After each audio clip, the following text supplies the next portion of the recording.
Okay, we're going to start with the intense standoff in Ottawa this weekend. Police made nearly 200 arrests and after 3 weeks of demonstrations, managed to dismantle the convoy protest.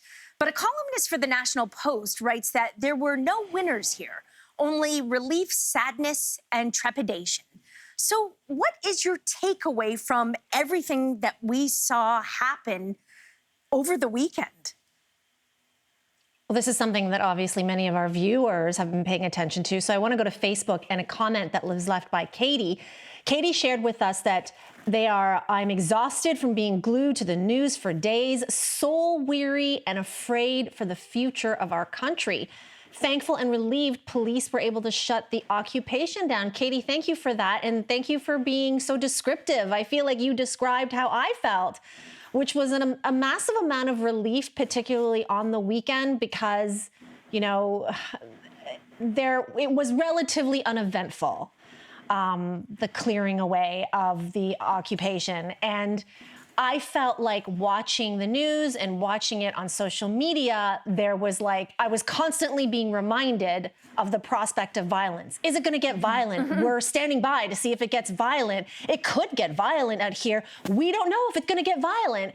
And when you report like that, I feel like it makes people watching nervous that it's going to get violent. I don't know if that is often the right approach to something like this.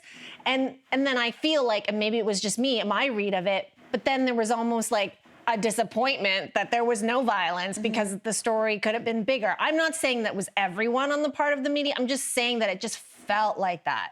You know, on the opposite end of that, Lainey, like I get what you mean. And there's like this fear of like reporting the stuff and sensationalizing it almost, right?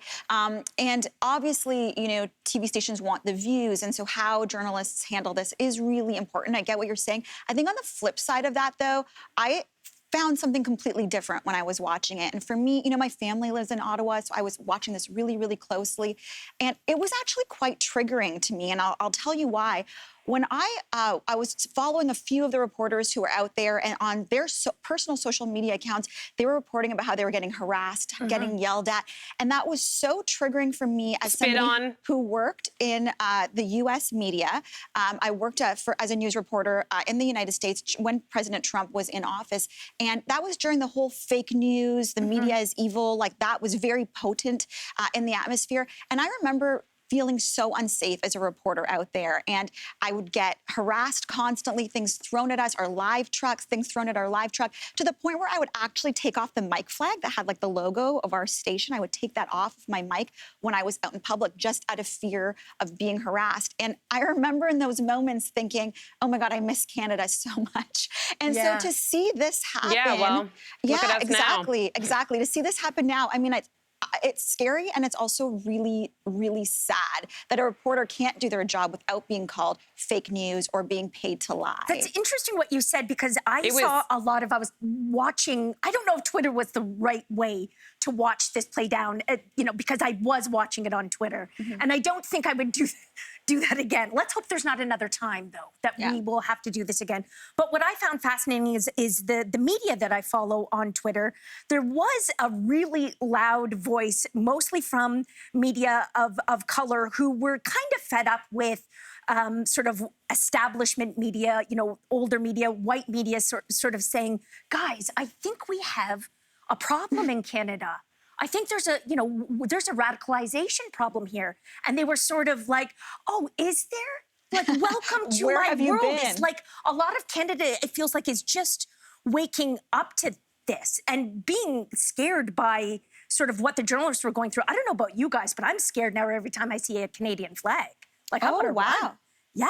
It's representing something entirely different right now in this moment. Wow. As a Twitter feed, as an icon on a Twitter feed, I also have braced myself. If I see someone's responded to something and that's their profile photo, I brace myself for the worst. So I understand what you're saying, right? And obviously that's very complicated and very sad. And I think, I mean, I had the same collision of feelings as I was watching this.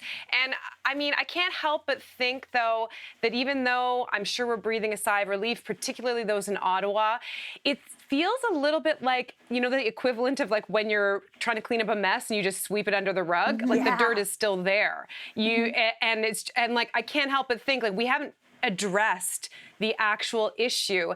And, you know, AJ, you really interestingly brought up the American example. And I mean, obviously on Twitter, everyone was noting how American politics have played. It was both the referencing of fake news, but then there was also people who were in the courtroom when the heads of this convoy were being rounded up, a lot of them were like being like, oh, you know, my First Amendment rights. And the judge had to be like, I'm sorry. Excuse me? Like, this isn't, you're not an American. Like, there was some real, that's too they much were law like and order. reading it out of a playbook. Yeah. Absolutely. You know? Yeah. Absolutely. Man.